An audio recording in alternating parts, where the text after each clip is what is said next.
Howdy y'all, you got the Bulldog on the channel. Back working on Christine today.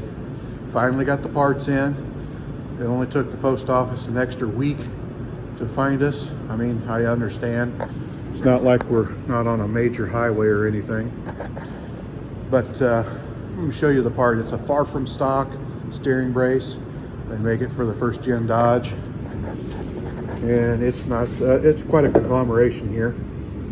What it does is this bolt, this bolt, and this bolt are the stock bolts, and they've got sleeves in them to where you put it inside the frame and these bolt up, and then you have to drill holes for these two, and they go clear through into the sector and they bolt up.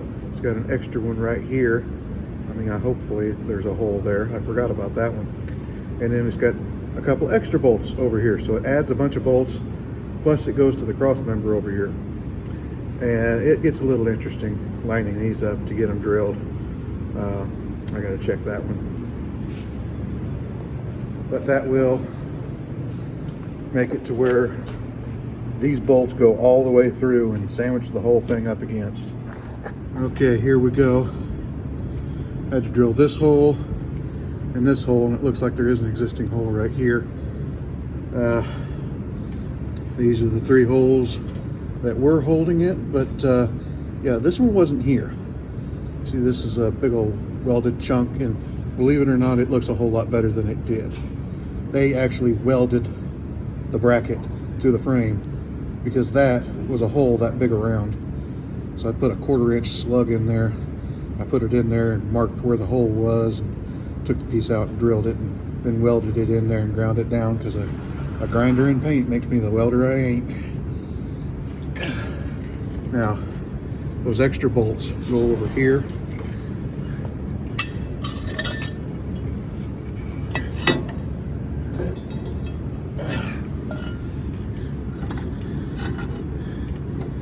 This sets up in place like this, and see, those three bolts were the ones that were holding, but that one was broken. I had to weld that and grind it down. So that bolt up there was the only one holding anything, and then this one over here was welded solid to the frame.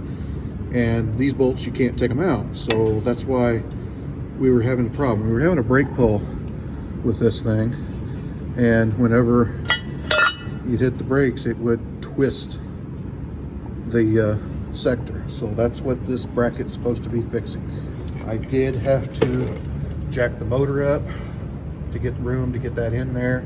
Since that arm goes over and goes into this, it wouldn't clear the oil pan right there, and the training lines were in the way. So I just jacked the motor up a couple inches, stuck some blocks underneath of it so that we got some room to put that thing in there. Now, I believe I am ready. I didn't paint that, but that's okay. It'll develop a layer of rust to protect it.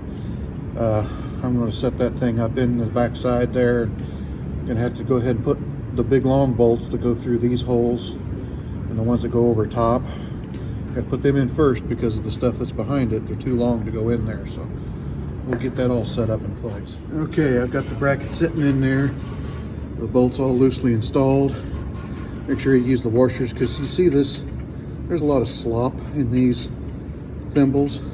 They come with two thimbles to go here and here, and this one, since it's on an angle, is really crooked. That's why it's crooked.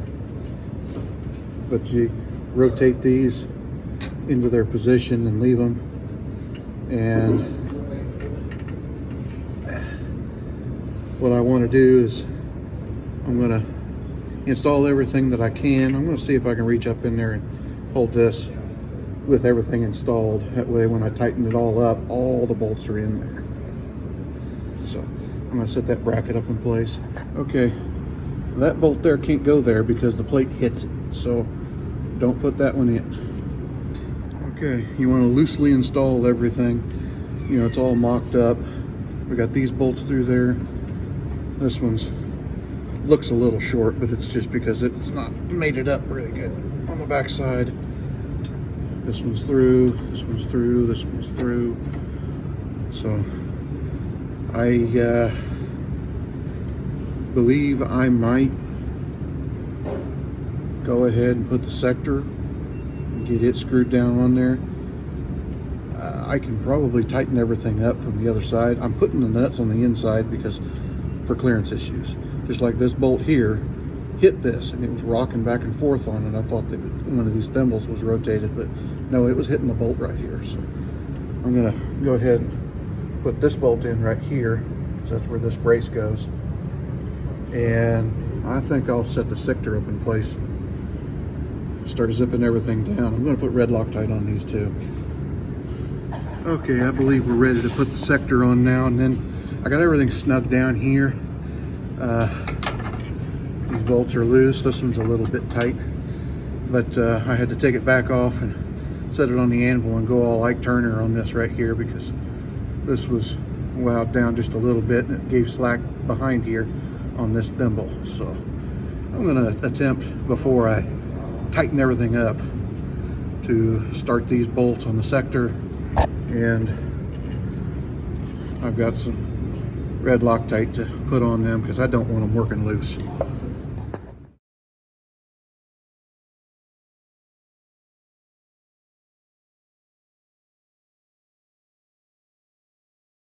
Okay, I've got the sector, all 4 bolts mounted up and tightened up. I gotta tighten the rest of them bolts up and get started sewing this thing back. Okay, we're all back together. Got the box mounted up, got all the bolts torqued. Got this one mounted up and torqued down. Steering shaft back in. Lines are back on. Just as a note, if you're doing one of these jobs, watch the whole video first. I'll put that at the end of the video so that you can get pissed off at me. But yeah, you gotta drop the sway bar down to have enough room to get all this stuff up in here. When you do that, take your bolts, turn them upside down and drop them from the inside, because it doesn't matter when this isn't in the way. See, this side is all open up in there. There's the bolt there, and it covers it up. So you have to put a really short bolt. But this thing compresses like ½ an inch. So that's why you put long bolts in it. But I got the, spin around. I got the engine set back down in the cradle. And like I say, every time I work on this truck, I find something else. That motor mount right there was loose. When I picked it up out of the hole, it spun around, turned upside down, because the nut was loose. It looked like it was tight, but it was about a round loose. So I took care of that. And if you wonder, somebody in the comments said that I need to get in better shape because of how I breathe. I am an asthmatic, and actually the customer that owns this truck has been around me when I was working. After he hears me huffing and puffing, he says, "Boy, I'd hate to hear what you sound like in the bedroom." So, well, I think I'd hate you to hear that too. But I've been standing on my head fighting that steering shaft, because that thing is spring loaded up there and you have to push it up to hook it back up. I took the whole shaft out just to have it out of the way while I was dealing with everything else. Like I said, the lines are hooked up. I'm waiting on yet more parts. Whenever the truck left last year, everything worked as far as electrical. The cigarette lighter quit. Okay. You had another one put in while somebody else did some work. You wanted me to fix that cigarette lighter. Okay, I get up in there and it's unhooked. Okay. I plug it back in and there's no power. I check it and there's no power. I unplug it and check the wire and there's no power. I'm having to trace back all the work that I did because the fuse box is all busted up. It ends up that the fuse is just blown, so I put a fuse in it and it blows it. There's cigarette lighter shorted out, so I'm waiting on a cigarette lighter now. Every time you do something, you find something else. You know, those things are cheap. That's when I was trying to get figured out. And because I was trying to get that figured out so that I could have an order to put in, now we don't have parts for another one because it was too late to order by the time I got that one figured out, because there was 2 or 3 different problems all causing the same thing. So breathe. Okay, now this is a box brace called Far From Stock. They got a place online. This is not a paid advertisement or nothing. This is the first time I've ever used it, but hopefully it's going to stiffen up the steering on this truck, because like I say, it was getting lost going down the middle of the road. So hopefully we'll take care of that. That'll do that for this video. Like, comment, subscribe, hit the little bell notification, share it all around. We'll talk to you later.